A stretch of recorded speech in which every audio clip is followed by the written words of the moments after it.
오늘 말씀 사도행전 1장 8절 말씀 우리 같이 봉독합니다. 오직 성령이 너희에게 임하시면 너희가 권능을 받고 예루살렘과 온 유대와 사마리아와 땅끝까지 이르러 내 증인이 되리라 하시니라. 아멘. 네, 여러분 오늘도 내 증인이 되라 하시는 예수님의 명령을 생각해 보겠습니다. 그러나 오늘이 추수감사 주일인 만큼 먼저 짧게 추수감사절의 의미에 대해서 말씀을 드리고 강의 설교를 이어가도록 하겠습니다. 여러분, 추수감사 주일의 가장 중요한 의미는 우리가 믿는 하나님께서 우리를 포함하여 이 세상 모든 사람을 먹이시는 창조주 하나님이시라는 신앙 고백입니다. 물론 여러분, 세상 사람들은 이 사실을 믿지 않습니다만은 우리는 이 사실이 진리임을 믿습니다. 왜냐하면 바로 이것이 성경 처음 부분인 창세기가 말하는 진리이기 때문입니다.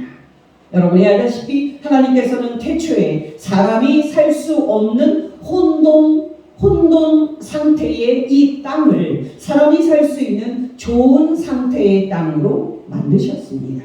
그리고 이 좋은 땅을 사람에게 주셨습니다. 두 말씀만 말씀드립니다. 시편 115편 15절 16절 너희는 천지를 지으신 여호와께 복을 받는 자로다. 하늘은 여호와의 하늘이라도 땅은 사람에게 주셨도다. 창세기 1장 1절에서 5절 태초에 하나님이 천지를 창조하시니라. 땅이 혼돈하고 공허하며 흑암이 깊음 위에 있고 하나님의 영은 수면 위에 운행하시니라. 하나님이 이르시되 빛이 있으라 하시니 빛이 있었고 빛이 하나님이 보시기에 좋았더라. 하나님이 빛과 어둠을 나누사 하나님이 빛을 낮이라 부르시고 어둠을 밤이라 부르시니라. 저녁이 되고 아침이 되니 이는 첫째 날이니라.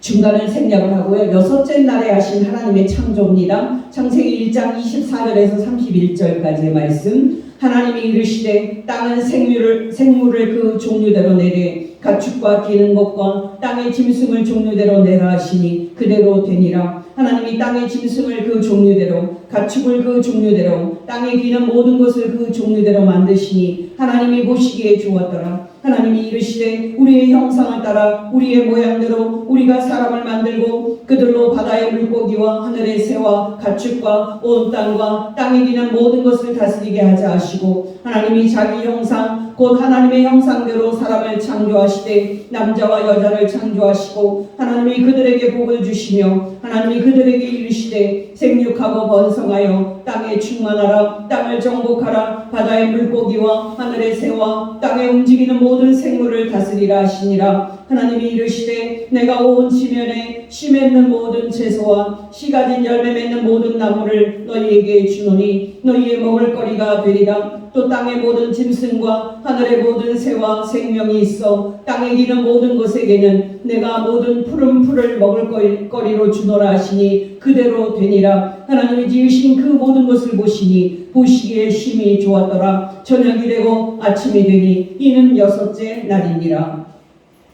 여러분 놀랍지 않습니까? 하나님께서는 태초에 사람이 살 수 있는 좋은 상태로 이 땅을 만들고 그 다음에 사람을 만들어서 그곳에 살게 하셨습니다.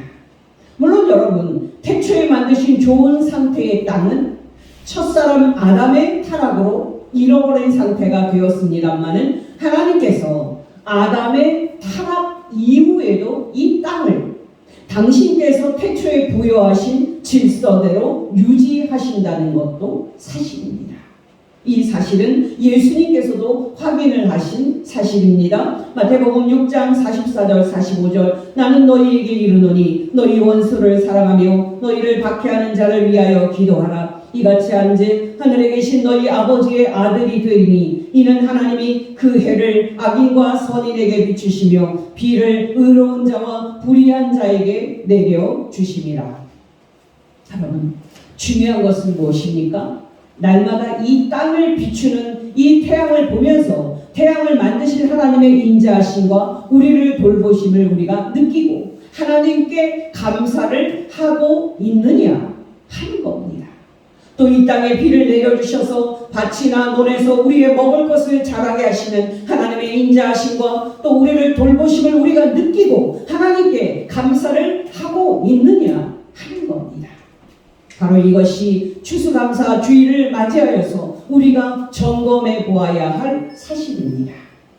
더 나아가서 여러분, 우리가 점검해야 할 사실은 예수님의 말씀처럼 생계와 생존을 걱정하지 않고 창조주 하나님만 의지하면서 살고 있느냐 하는 겁니다. 여러분께 권면드립니다. 이 땅에는 하나님의 인자하심이 충만합니다. 우리가 볼 눈이 없어서 보지를 못해서 그렇지 우리를 사랑하시고 돌보시는 하나님의 인자하심이 이 땅에 충만합니다. 우리의 남은 인생, 저와 여러분이 세상 사람들처럼 돈이나 권력을 의지하지 않고 우리를 사랑하시기에 끝까지 책임지시는 하나님만을 의지하면서 승리하는 복된 성도 되시기를 예수 이름으로 축원합니다. 여러분, 이어서 내 증인이 되라는 예수님의 명령을 생각해 보겠습니다. 여러분, 예수께서 우리에게 내 증인이 되라 하고 명령을 하실 때 그 의미는 무엇입니까? 가장 중요한 의미 한 가지만 말씀을 드린다면 그것은 예수께서 지금 하나님 우편에 좌정하여 계시면서 하늘과 땅을 통치하고 계시는 하나님의 대리자요 주님이심을 우리가 세상에 증거하는 것입니다. 더 구체적으로 말씀을 드리면 예수께서 부활 승천 후 하나님의 우편에 즉위하신 주와 그리스도가 되셨다 하는 이 복음을 우리가 세상에 선포하는 겁니다.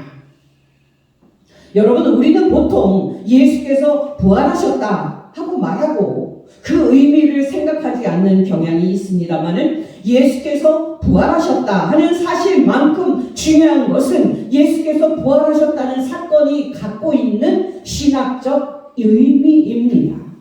여러분, 이때 중요한 것은 예수께서 부활하신 사건과 또 예수께서 하늘에 올라가신 사건은 두 개의 나누어진 사건이지만 이 둘은 신학적으로 긴밀하게 연결된 사건들이라는 사실입니다.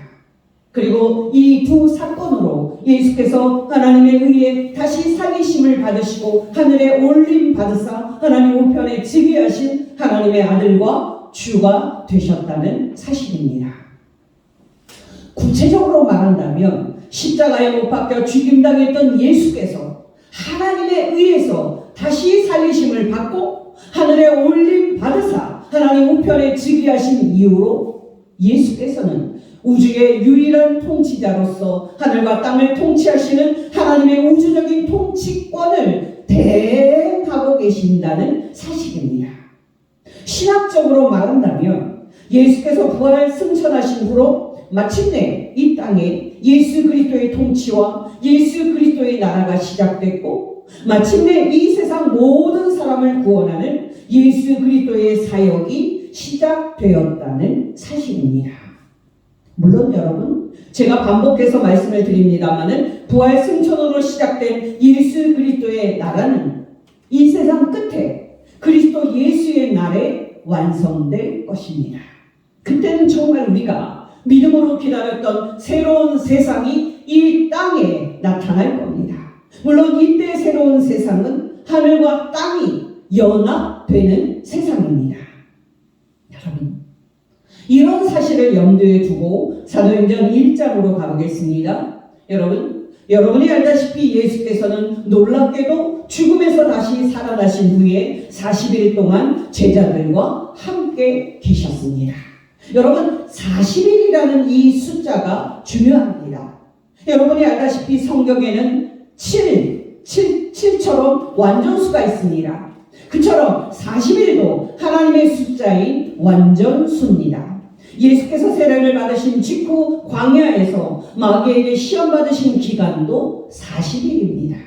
누가복음 4장 1절 2절 공동 번역입니다. 예수께서는 요르단 강에서 성령을 가득히 받고 돌아오신 뒤 성령의 인도로 광야에 가셔서 40일 동안 악마에게 유혹을 받으셨다. 그동안 아무것도 잡수시지 않아서 40일이 지났을 때에는 몹시 허기 지셨다.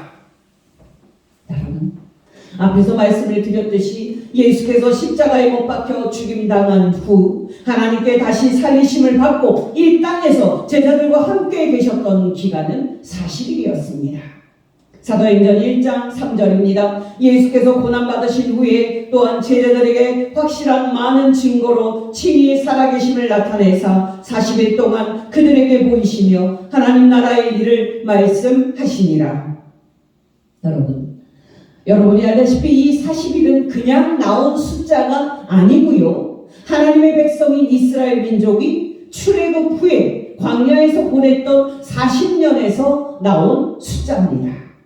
그러니까 여러분, 예수께서 광야에서 마귀에게 시험받으신 40일이나 예수님께서 부활하고 이 땅에서 제자들과 함께 사셨던 40일은 그 40년을 성취한 기간인 겁니다.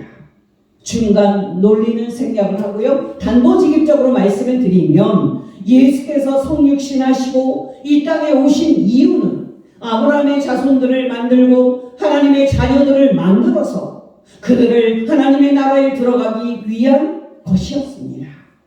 여러분, 제가 반복해서 말씀을 드립니다마는 1세기는 유대인의 입장에서 하나님의 모든 언약이 다 사라진 것처럼 보였던 어두운 시대였습니다.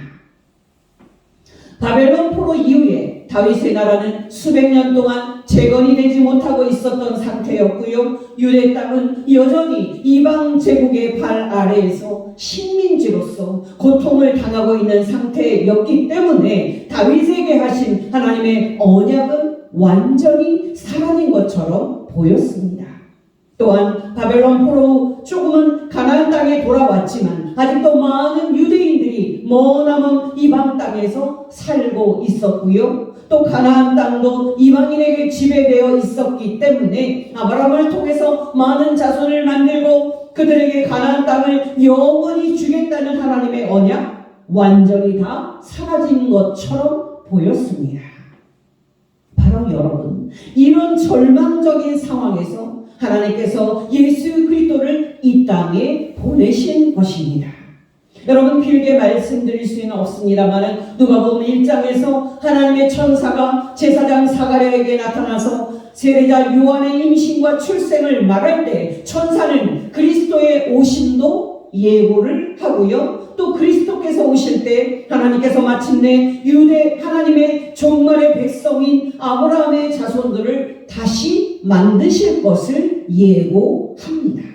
누가복음 1장 5절에서 17절 말씀입니다. 유대왕 헤롯 때에 아비야 반열에 제사장 한 사람이 있었으니 이름은 사가랴요 그의 아내는 아론의 자손이니 이름은 엘리사벳이라. 이 두 사람이 하나님 앞에 의인이니 주의 모든 계명과 규례대로 흠이 없이 행하더라. 엘리사벳이 잉태를 못함으로 그들에게 자식이 없고 두 사람의 나이가 많더라. 마침 사가랴가 그 반열의 차례대로 하나님 앞에서 제사장의 직무를 행할세 제사장의 전례를 따라 제비를 뽑아 주의 성전에 들어가 분향하고 모든 백성은 그 분향하는 시간에 밖에서 기도하더니 주의 사자가 그에게 나타나 향단 우편에 선지라. 사가랴가 보고 놀라며 무서워하니 천사가 그에게 이르되 사가랴여 무서워하지 말라. 너의 간구함이 들린지라. 너의 아내 엘리사벳이 너에게 아들을 낳아주리니 그 이름을 요한이라 하라. 너도 기뻐하고 즐거워할 것이요 많은 사람도 그의 태어남을 기뻐하리니 이는 그가 주 앞에 큰 자가 되며 포도주나 독한 술을 마시지 아니하며 모태로부터 성령의 충만함을 받아 이스라엘 자손을 주 곧 그들의 하나님께로 많이 돌아오게 하겠습니다. 그가 또 엘리야의 심령과 능력으로 주 앞에 먼저 와서 아버지의 마음을 자식에게 거스리는 자를 의인의 슬기에 돌아오게 하고 주를 위하여 세운 백성을 준비하리라.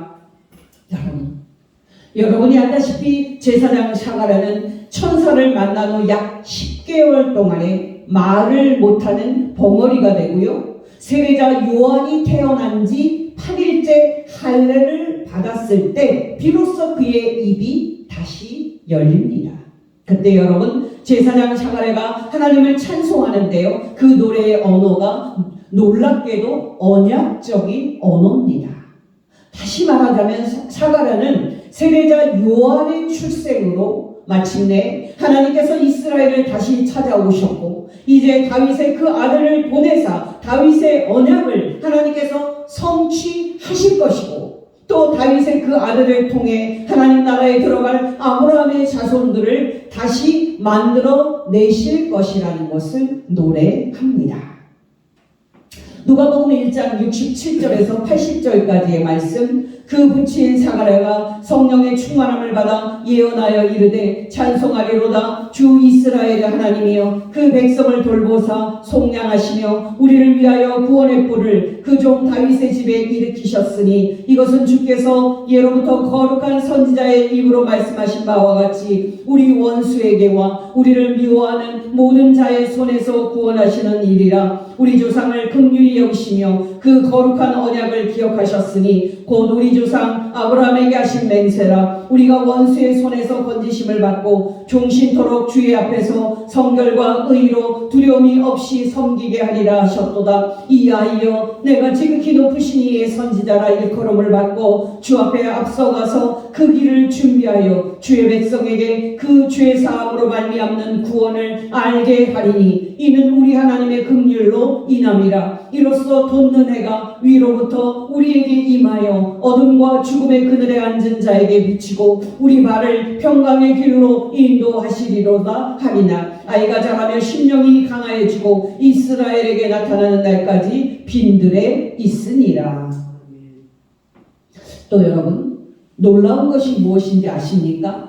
하나님의 천사가 마리아에게 나타나서 그녀를 통해 마침내 하나님께서 다윗의 그 아들을 보내사 다윗의 언약을 이루실 거라는 말을 들었을 때 마리아가 하나님을 찬송하는데요, 그 노래의 언어도 다 언약적인 언어라는 사실입니다.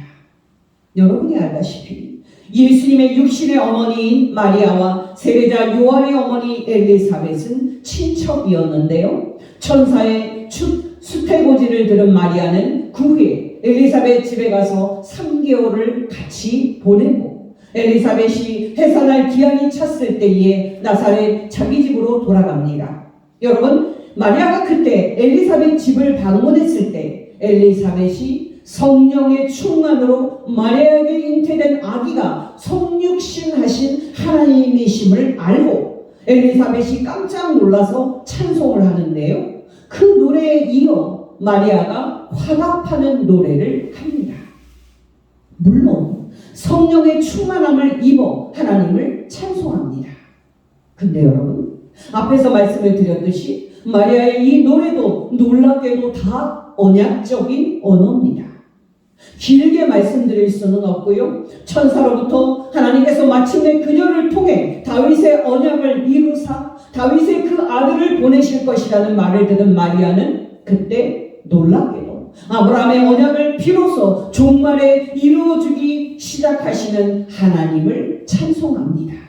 누가복음 1장 46절에서 56절 말씀, 마리아가 이르되 내 영혼이 주를 찬양하며 내 마음이 하나님 내 구주를 기뻐하였음은 그의 여정의 비천함을 돌보셨습니다. 보라, 이제후로는 만세의 나를 복이 있다 일컬으리로다. 능하신 이가 큰 일을 내게 행하셨으니 그 이름이 거룩하시며 긍휼하심이 두려워하는 자에게 대대로 이르는도다. 그의 팔로 힘을 보이사 마음의 생각이 교만한 자들을 흩으셨고 권세 있는 자를 그 위에서 내리치셨으며 비천한 자를 높이셨고 줄이는 자를 좋은 것으로 배불리셨으며 부자는 빈손으로 보내셨도다. 그 종 이스라엘을 도우사 긍휼히 여기시고 기억하시되 우리 조상에게 말씀하신 것과 같이 아브라함과 그 자손에게 영원히 하시리로다 하니라. 마리아가 3달쯤 함께 있다가 집으로 돌아가니라. 여러분, 놀랍지 않습니까? 제사장 사가랴와 그의 아내 엘리사벳과 마리아는 모두 하나님께서 이스라엘의 조상들인 다윗과 아브라함에게 하신 그 언약들을 신실하게 이루어 주실 날을 고대하는 그런 신앙을 가지고 있었는데요, 그 세 사람은 놀랍게도 세례자 요한의 출생과 등장으로, 그리고 예수님의 탄생과 등장으로 하나님께서 마침내 그 언약들을 잊지 않고 기억하사 이 땅에 하나님의 나라와 하나님의 백성을 만드시는 하나님의 종말의 역사가 드디어 시작된 것을 찬송하고 있는 겁니다. 여러분, 이런 관점에서 볼 때 마침내 등장한 세례자 요한의 임무는 무엇이었겠습니까? 바로 하나님 나라에 들어갈 아브라함의 자손들을 다시 만들어내는 것이었습니다.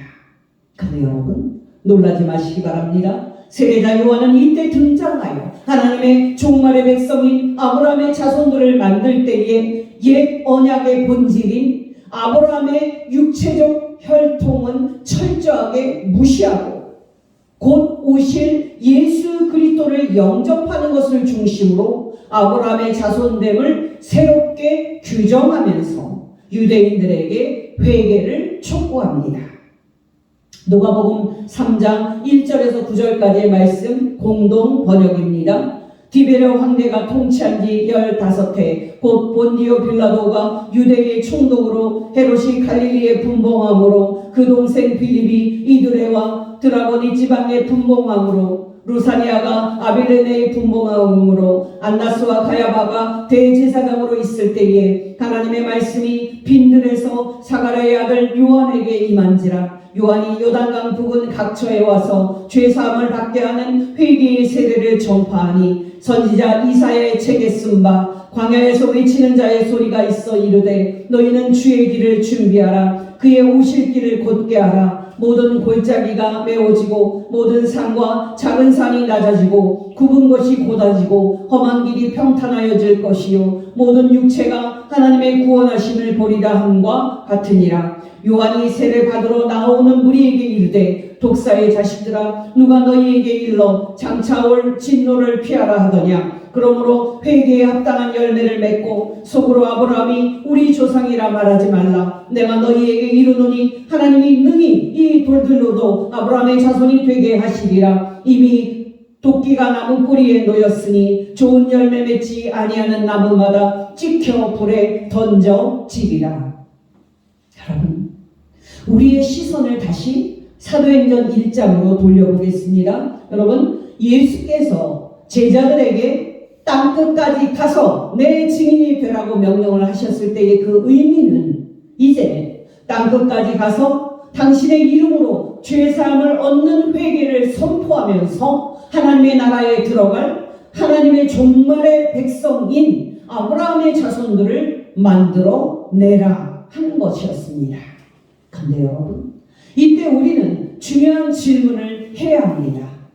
여러분, 앞에서 확인을 했듯이 누가복음 3장에서 세례자 요한은 자기 뒤를 이어서 그리스도가 오실 것이고 회개하고 자신의 세례를 받아들이는 사람마다 곧 오실 그리스도의 백성이 되어서 아브라함의 진정한 자손들이 될 것이고 그리스도께서 오시면 그들이 하나님의 나라에 들어가게 될 것을 선포했습니다. 근데 여러분이 알다시피 세례자 요한의 이 예언은 예수님의 공생의 사역에서는 성취가 되지 않았고요. 놀랍게도 예수께서 십자가에 못 박혀 죽으시고 다시 살아나신 후에야 비로소 성취됩니다. 여러분, 질문은 이것입니다. 예수께서는 공생의 기간 동안이 아닌 당신의 십자가 죽음과 부활 승천 이후에서야 비로소 당신의 이름으로 하나님의 종말의 백성인 아브라함의 자손들을 만들어내는 것입니까? 여러분, 이 질문에 대한 답 명확합니다. 단도직입적으로 말씀드려서 예수께서 하나님의 나라에 들어갈 하나님의 종말의 백성인 아브라함의 자손들을 만들어내려면 예수께서는 먼저 이 세상 모든 사람들의 죄의 문제를 해결하셔야만 합니다.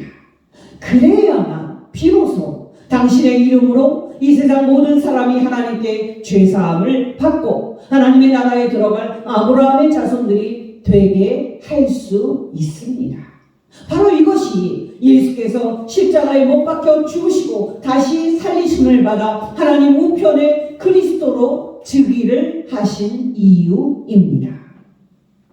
길게 말씀드릴 수는 없고요. 십자가에 못 박혀 죽으시기 전에 마지막 유월절 식사에서 하신 예수님의 말씀을 상기시켜 드립니다. 누가복음 22장 7절에서 20절입니다. 유월절 양을 잡을 무교절 날이 이른지라 예수께서 베드로와 요한을 보내시며 이르시되 가서 우리를 위하여 유월절을 준비하여 우리로 먹게 하라. 여짜오되 어디서 준비하기를 원하시나이까? 이르시되 보라, 너희가 성내로 들어가면 물 한 동이를 가지고 가는 사람을 만나리니 그가 들어가는 집으로 따라 들어가서 그 집 주인에게 이르되 선생님이 너에게 하는 말씀이 내가 내 제자들과 함께 유월절을 먹을 객실이 어디 있느냐 하시더라 하라. 그리하면 그가 자리를 마련한 큰 다락방을 보이리니 거기서 준비하라 하시니 그들이 나가서 그 하신 말씀대로 만나 유월절을 준비하니라. 때가 이르매 예수께서 사도들과 함께 앉으사 이르시되 내가 고난을 받기 전에 너희와 함께 이 유월절 먹기를 원하였노라. 내가 너희에게 이르노니 이 유월절이 하나님의 나라에서 이르기까지 다시 먹지 아니하리라 하시고 이에 잔을 받으사 감사 기도하시고 이르시되 이것을 갖다가 너희끼리 나누라. 내가 너희에게 이르노니 내가 이제부터 하나님의 나라가 임할 때까지 포도나무에서 난 것을 다시 마시지 아니하리라 하시고 또 떡을 가져 감사 기도하시고 떼어 그들에게 주시며 이르시되 이것은 너희를 위하여 주는 내 몸이라. 너희가 이를 행하여 나를 기념하라 하시고 저녁 먹은 후에 잔도 그와 같이 하여 이르시되 이 잔은 내 피로 세우는 새 언약이니 곧 너희를 위하여 붓는 것이라.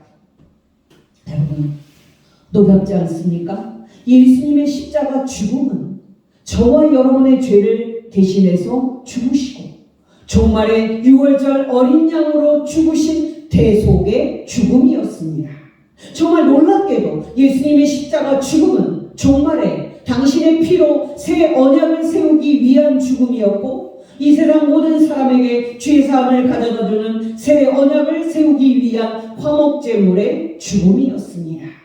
다시 누가복음 22장 19절에서 20절 말씀입니다. 또 떡을 가져 감사 기도하시고 떼어 그들에게 주시며 이르시되 이것은 너희를 위하여 주는 내 몸이라. 너희가 이를 행하여 나를 기념하라 하시고 저녁 먹은 후에 잔도 그와 같이 하여 이르시되 이 잔은 내 피로 세우는 새 언약이니 곧 너희를 위하여 붓는 것이라.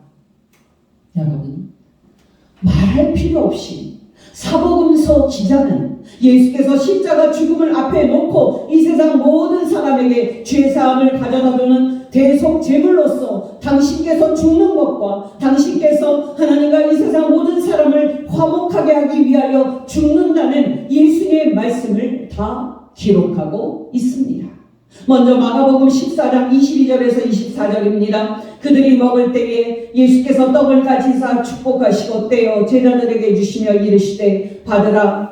이것은 내 몸이니라 하시고 또 잔을 가지사 감사 기도하시고 그들에게 주시니 다 이를 마시며 이르시되 이것은 많은 사람을 위하여 흘리는 나의 피 곧 언약의 피니라. 또 마태복음 26장 26절에서 28절 그들이 먹을 때에 예수께서 떡을 가지사 축복하시고 떼어 제자들에게 주시며 이르시되 받아서 먹으라. 이것은 내 몸이니라 하시고 또 잔을 가지사 감사 기도하시고 그들에게 주시며 이르시되 너희가 다 이것을 마시라. 이것은 죄사함을 얻게 하려고 많은 사람을 위하여 흘리는 바 나의 피 곧 언약의 피니라.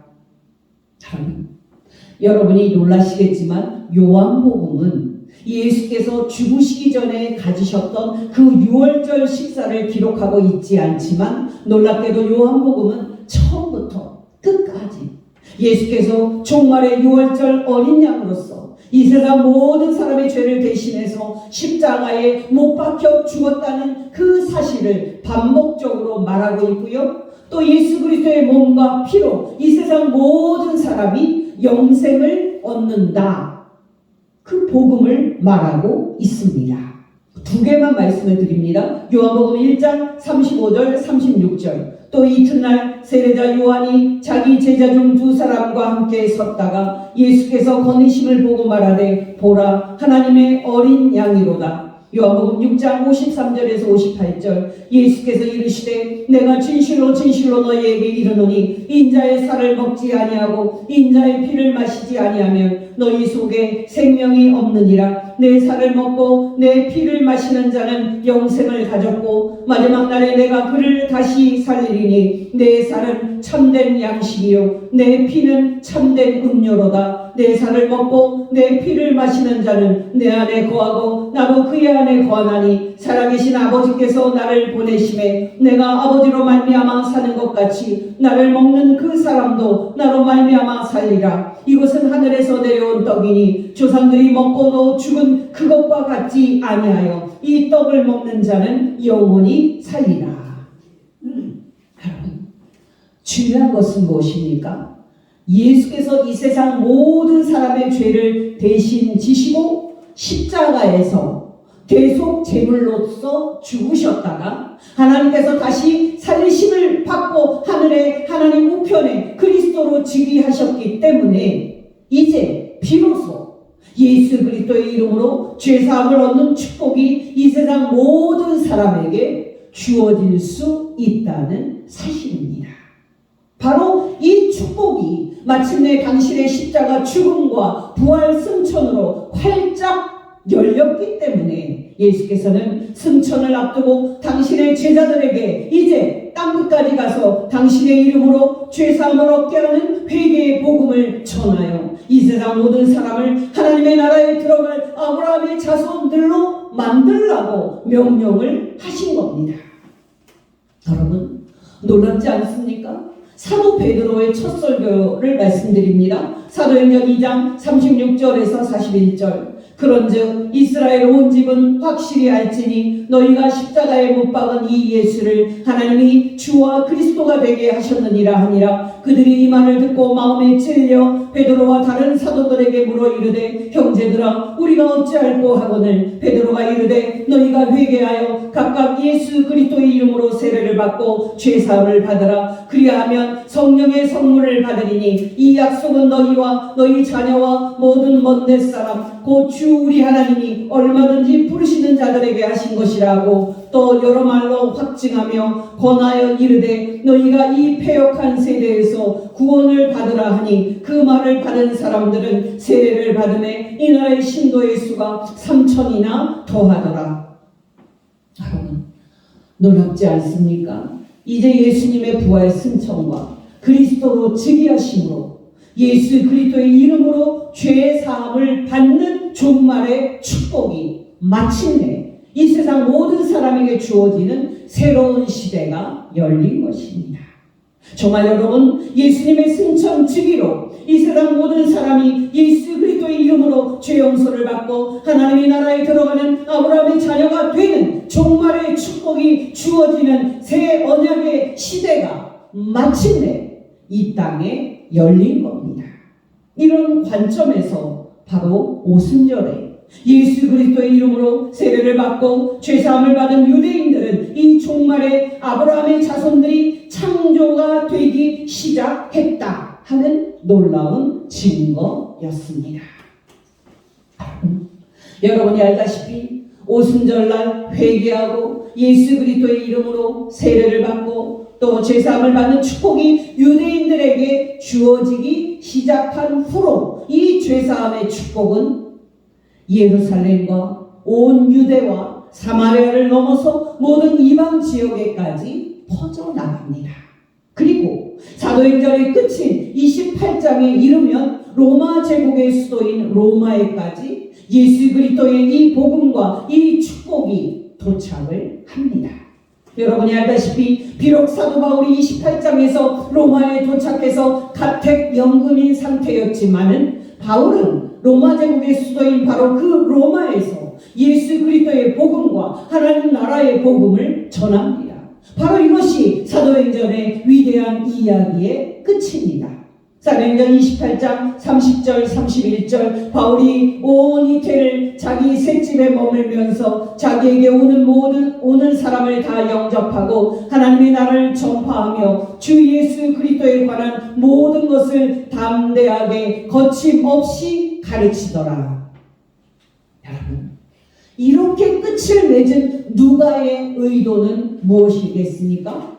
바로 예수 그리스도의 이름으로 죄사함을 받는 회개의 축복이 로마 제국의 심장부인 로마에까지 이름으로써 하나님 우편에 계신 주 예수 그리스도께서 땅끝까지 온 세상 사람을 하나님 나라에 들어갈 하나님의 자녀로 만드심으로 이 세상의 역사가 주 예수의 구원하는 승리의 역사로 끝나게 될 것을 누가가 말하고 있는 겁니다. 여러분, 중요한 것은 무엇입니까? 바로 저와 여러분에게, 이 세상 모든 사람에게 전해질 복음이 있다는 사실입니다. 정말 저와 여러분에게 이 세상 모든 사람이 회개하고 예수 그리스도를 믿음으로 죄사함을 받고 하나님의 나라에 들어갈 아브라함의 자손이 될 수 있는 복음이 있다는 사실입니다. 그렇다면 여러분, 예수께서 우리에게 맡기신 이 복된 복음 전파의 사명을 우리가 어떻게 해야 잘 감당할 수 있겠습니까? 바로 저와 여러분이 예수 그리스도의 이름으로 이미 죄사함을 얻은 그 감격과 그 기쁨을 날마다 새롭게 함으로써만 우리가 이 복된 사명을 감당할 수 있습니다. 여러분께 권면드립니다. 저와 여러분이 날마다 성경을 묵상하고 기도에 힘쓰므로써 저와 여러분이 하나님께 예수 그리스도의 이름과 예수 그리스도의 피로 이미 죄사함을 받은 그 감격과 그 기쁨을 회복하고 복음을 전함으로써 우리를 통해 우리 가족과 우리 이웃이 예수 그리스도를 믿고 하나님의 나라에 들어갈 아브라함의 자손들이 되는 역사가 일어나기를 예수 이름으로 축원합니다. 기도하겠습니다. 하나님 아버지, 오늘 말씀을 통해서 우리가 주 예수 그리스도의 이름으로 죄사함을 받는 회개의 복음을 전하여 이 세상 모든 사람을 구원하는 복된 사명을 받은 존재임을 가르쳐 주신 것 진심으로 감사를 드립니다. 하나님 아버지, 날마다 우리에게 성경 말씀과 기도를 통해 우리 마음을 새롭게 하여 주셔서 우리가 먼저 주 예수 그리스도의 이름으로 죄사함을 받은 감격을 회복하게 하옵시고 그 감격 속에서 예수 그리스도의 복음을 증거하여 우리 가족과 우리 이웃을 구원하게 하옵소서. 예수 그리스도의 이름으로 기도합니다. 아멘.